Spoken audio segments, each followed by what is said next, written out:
Hello, welcome back. तो ये chapter में थोड़ा सा टाइम लगने वाला है बिकॉज़ अपने बहुत सारे टॉपिक्स है इसमें एंड देन अपने आराम आराम से सीखेंगे। ऐसा कुछ जल्दबाजी नहीं करना है बिकॉज़ बहुत बहुत ज़्यादा इम्पोर्टेंट चैप्टर है इसमें से क्वेश्चन आता है। इन केस ये वाला चैप्टर आपका क्लियर हो गया, मतलब समझ में आ गया आपको अच्छे से, तो नेक्स्ट जो अपने डिस्कस करने वाले एविडेंस के बारे में, फाइनेंशियल स्टेटमेंट के ऑडिट के बारे में, उसमें आपको फिर क्लैरिटी रहेगी। जब मैं टर्म्स बोलूँगी इंटरनल कंट्रोल क्या होता है, मटेरियलिटी क्या होता है, देन आप रिलेट कर पाओगे। ठीक है, तो इसमें थोड़ा सा पेशेंस रख के करना पड़ेगा, समझ समझ के हर टॉपिक को अच्छे से समझना पड़ेगा एग्जाम्पल के साथ, सो दैट अपने याद हो जाए, समझ में आ जाए एंड फिर जब नेक्स्ट चैप्टर पे जाएं तो हमें कोई प्रॉब्लम ना हो। ठीक है, तो लास्ट क्लास में हमने कवर किया था मटेरियलिटी, ओवरऑल मटेरियलिटी के बारे में, और आज अपने जानने वाले हैं परफॉर्मेंस मटेरियलिटी। ठीक है तो क्या क्या कौन कौन सा मटेरियलिटी था, अपने क्विकली 2 सेकेंड लेंगे एंड स्टार्ट करते हैं। कौन सा था? Overall materiality.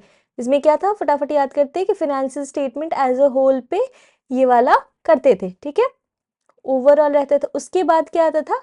परफॉर्मेंस मटेरियलिटी, जो आज हम बात करने वाले। उसके बाद फिर आएगा और आता है कि जिसको बोलते हैं डिमिनिमस और सम, बहुत केस में इसको सम भी बोलते हैं। ठीक है, इसकी इस पे अभी ध्यान नहीं देना। तो आज का अपना टॉपिक है ये परफॉर्मेंस मटेरियलिटी। ठीक है, तो अपने क्या कहते हैं कि ओवरऑल फाइनेंशियल स्टेटमेंट लेवल पे तो एक मटेरियलिटी अपनी डिटरमाइन कर लिए थे कि फाइनेंशियल स्टेटमेंट में इधर क्या होगा, इंडिविजुअल और अग्रीगेटेड मिसस्टेटमेंट का। ठीक है, ऐसा नहीं है एक एक करके अपने इंडिविजुअल तो रहेगा, अगर मटेरियलिटी से ऊपर कोई मिसस्टेटमेंट तो उसको ध्यान रखेंगे ही, बट अगर बहुत छोटे छोटे छोटे इंडिविजुअल मटेरियल मिसस्टेटमेंट को ऐड करके भी अग्रीगेट करके अगर मटेरियलिटी से ऊपर जाता है तो भी वो मटेरियल मिसस्टेटमेंट कहलाएगा। ठीक है, ये तो समझ में आ गया। अब आते हैं परफॉर्मेंस मटेरियलिटी का। तो परफॉर्मेंस मटेरियलिटी क्या होता है? परफॉर्मेंस मटेरियलिटी एक तो आपको समझ में आ गया है, क्या समझ में आ गया? ये लेस देन ओवरऑल मटेरियलिटी जो होता है, और या इसको ये भी बोलते हैं financial statement materiality of financial statement as a. ठीक है, ये अपने को समझ में आ गया। तो ये अब समझना है कि क्यों इंपॉर्टेंट है। तो अपने फर्स्ट क्लास में इनकेस आपको याद होगा तो अपने कवर किए थे इसको थोड़ा सा, कि एक फाइनेंशियल स्टेटमेंट में एग्जांपल लेते हैं कि इनकम स्टेटमेंट साइड में क्या क्या major major topic, major major financial statement line item होती है। एक रेवेन्यू, चलो देख लेते हैं। फिर आ गया आपका ओपेक्स अपने ले लेते हैं। ठीक है, ऐसा कुछ नहीं है कि मैं सीरियली जा रही हूँ या फिर फॉर्मेट मैं अकाउंट्स का देख रही हूँ, मेजर मेजर एक्सपेंस एग्जाम्पल के लिए बोल रही हूँ। फिर आपका सपोज सैलरी है एंड देन आ जाता है पेंशन रिलेटेड जो स्टफ है, और आ गया आपका फिर क्या बोलेंगे, हम्म और फिर बैलेंस शीट में अगेन आपका सेट वगैरह आ जाता है। तो तो इतने के लिए अगर आपको फिर अपने को निकालना है कि रेवेन्यू का परफॉर्मेंस मटेरियलिटी क्या सोच के जब अपने टेस्ट करते हैं, तो डेफिनेटली अपने रिस्क असेसमेंट में क्या कवर किए थे। रिस्क असेसमेंट जब डिस्कस कर रहे थे तो उसमें डिस्कस कर रहे थे कि आप देखेंगे कि कौन कौन सा मटेरियल अमाउंट है उसको टेस्ट करेंगे, ज़्यादा फोकस उस पर होगा। तो ये सब देखने के लिए अगर सबके लिए आप ओवरऑल मटेरियलिटी कंसिडर करेंगे, ओवरऑल मटेरियल तो फाइनेंशियल स्टेटमेंट लेवल पे होता है, तो वो सही कंपैरिजन नहीं होगा, राइट। कि रेवेन्यू सपोज आपका, मैं मानती हूँ, या ऑपरेटिंग एक्सपेंस का लेते हैं कि 5 लाख का है। ठीक है, और financial statement as a whole का जो मटेरियलिटी जो है यहाँ पे ओवरऑल मटेरियलिटी, वो है सपोज 10 लाख का। कितने का मैंने हमने बोला? 10 लाख का। ठीक है, तो आप क्या करेंगे यहाँ पे? आपका इस केस में तो आपका ओपेक्स जो है ऑपरेटिंग एक्सपेंस वो कम हो गया, तो आप आइडियली आप टेस्ट नहीं करेंगे, तो ये इनकरेक्ट है। बिकॉज ये तो मटेरियलिटी जो हमने डिटरमाइन किया तो ओवरऑल पे, वो तो as a whole financial statement. इसीलिए क्या होता है कि एक छोटे materiality less than overall materiality की रिक्वायरमेंट होती है। क्या चीज पता करने के लिए? एक तो ये अपना रिलेवेंस समझ में आ गया कि रिस्क असेसमेंट के टाइम और जो क्लास ऑफ ट्रांजेक्शन होती है, अकाउंट बैलेंस होती है, उसके लिए हमें चाहिए होता है मटेरियलिटी, बिकॉज ओवरऑल जो मटेरियलिटी है that is for financial statement as a whole. और अगर हमें छोटे छोटे individual misstatement, because financial statement में अगर मटेरियलिटी का मिस स्टेटमेंट का देखेंगे तो 10 लाख का अमाउंट है, अगर छोटा अगर 1 लाख का वो हुआ मिस स्टेटमेंट हुआ तो उसको कोई ध्यान ही नहीं देगा। तो इसीलिए मिस स्टेटमेंट छोटे लेवल पे निकालने के लिए, फिर अकाउंट बैलेंस लेवल पे टेस्ट करने के लिए, टेस्टिंग परफॉर्म करे कि नहीं करे, किस पे ज़्यादा फोकस दे, इसको टेस्ट करना कि चाहिए कि नहीं, तो इसके लिए हमें परफॉर्मेंस मटेरियलिटी की रिक्वायरमेंट होती है। ठीक है, चलो, तो आप जब टेस्ट करेंगे, जब फाइनेंशियल स्टेटमेंट ये लाइन आइटम जो है आपका, जो रेवेन्यू, ओपेक्स, सैलरी, ये सब का जो टेस्टिंग प्रोसीजर अपन करेंगे रिस्क असेसमेंट के बाद, तो उसके इसमें मोस्टली में ये परफॉर्मेंस मटेरियलिटी काम आता है। ठीक है, चलो अब ये जो इंस्टीट्यूट का टेक्स्ट है उसको क्विकली देखते हैं। क्या बोल रहे हैं? Practically it is difficult for auditors to design test to identify individual material misstatement. हमने बोला ही था कि ये ओएम जो है वो अमाउंट थोड़ा ज्यादा हो जाते हैं, तो it is difficult for auditor कि आइडेंटिफाई करेगा material miss. It is likely that misstatement are material in aggregate. ठीक है, तो जब छोटे छोटे मिसस्टेटमेंट को ऐड करेंगे तभी तो वो ओएम से ज्यादा है। तो छोटे 1 लाख का जो मैंने एग्जांपल दिया था तो उसमें छोटे हैं, तो वो इंडिविजुअली तो मटेरियल नहीं हो सकता। इन दैट केस वो बोलते हैं कि अब परफॉर्मेंस मटेरियलिटी का कॉन्सेप्ट आता है।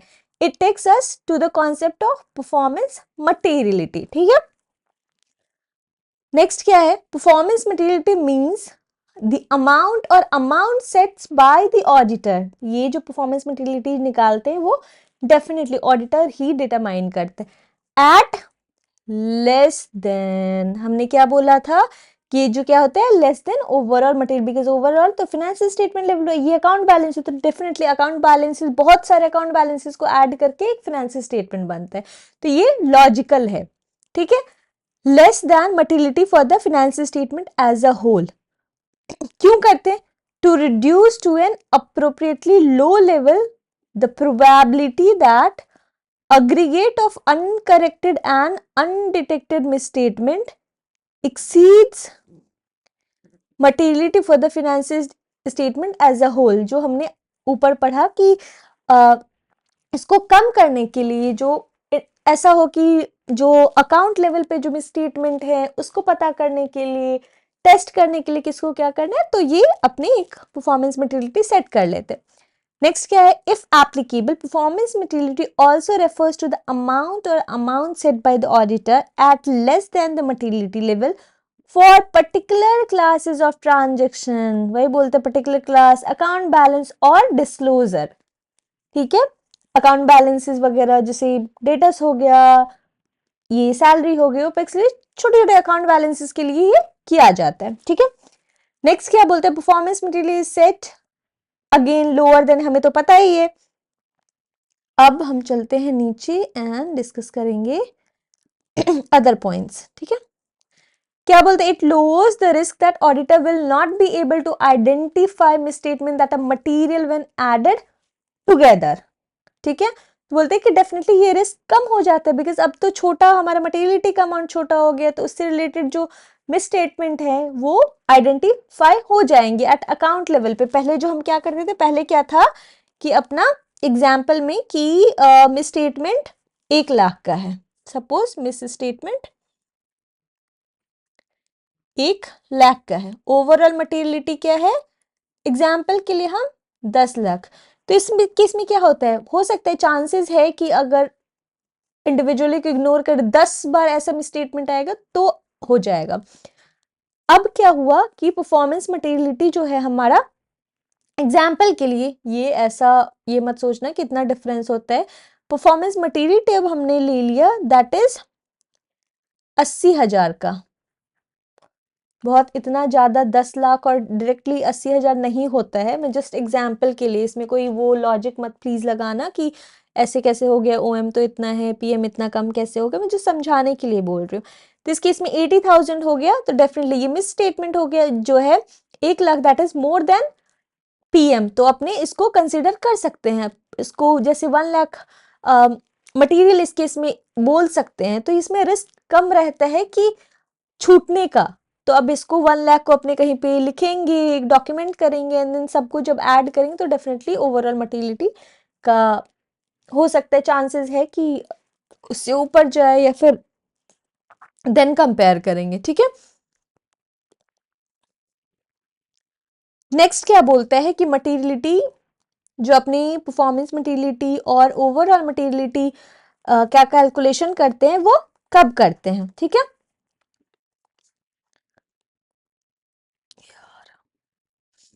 ओके।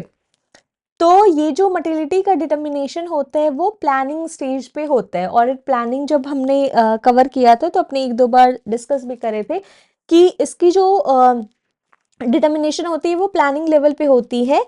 तभी फिर प्लानिंग लेवल पे अपने डिसाइड कर पाते हैं किस स्कोपिंग के टाइम की किस अकाउंट को अपने को, कौन सा सिग्निफिकेंट अकाउंट है, कौन सा नॉन सिग्निफिकेंट अकाउंट है, तो ये सब के बारे में देखते हैं। ठीक है, तो वही लिखा हुआ है कि when establishing the overall audit strategy, that is a part of, क्या है, overall audit strategy, audit plan का, ऑडिट प्लानिंग का पार्ट है ना।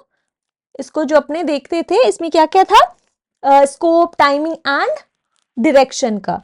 तो बोलते उसी टाइम ये auditor shall determine overall materiality. मैं बार बार ये नहीं बोलूंगी कि financial statement as a whole, overall materiality इस टाइम कर लेना चाहिए। नेक्स्ट क्या बोलते हैं, if the specific circumstances of the entity there is one or more particular class of transaction, account balance or disclosure for which misstatement of lesser amount than materiality for the financial statement as a whole could reasonably be expected to influence the economic decision taken economic decision of user taken on the basis of finance statement। अब क्या बोलता है, ये बहुत लंबा sentence हो गया। बोलते हैं कि ये ओवरऑल मटेरियलिटी तो हमने डिटरमाइन कर लिया, ये ओवरऑल ऑडिट स्ट्रैटेजी के टाइम हमने जो होता है फाइनेंशियल स्टेटमेंट के लेवल पे वो हमने कर लिया। ठीक है, अब बोलते हैं कि अगर मटेरियलिटी का हमने ये स्टार्टिंग में समझा था कि जो इकोनॉमिक यूजर्स होते हैं, इकोनॉमिक डिसीजन लेते हैं जो यूजर्स ऑफ फाइनेंशियल स्टेटमेंट, उनको ध्यान में रख के मटेरियलिटी सेट की जाती है।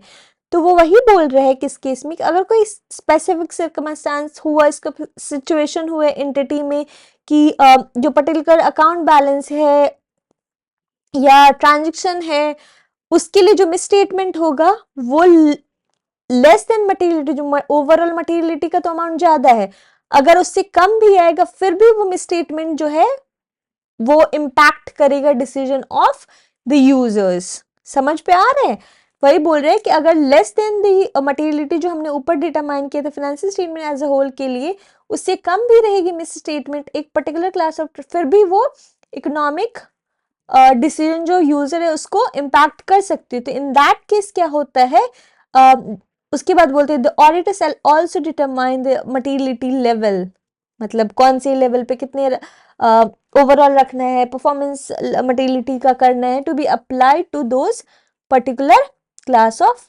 ट्रांजेक्शन। ठीक है, तो वही बोलते हैं मटेरियलिटी का तो मतलब तो वही हुआ कि जो इन्फ्लुएंस कर पाए इकोनॉमिक डिसीजन को। तो वही बोलते हैं कि अगर कम लेस देन मटेरियलिटी का अमाउंट भी इम्पैक्ट कर रहे डिसीजन को, इन दैट केस ऑडिटर को सोचना पड़ेगा कि अलग मटेरियलिटी उसके लिए बनाए, दैट डेफिनेटली उसको अलग टर्म में आप परफॉर्मेंस मटेरियलिटी बोल सकते हैं।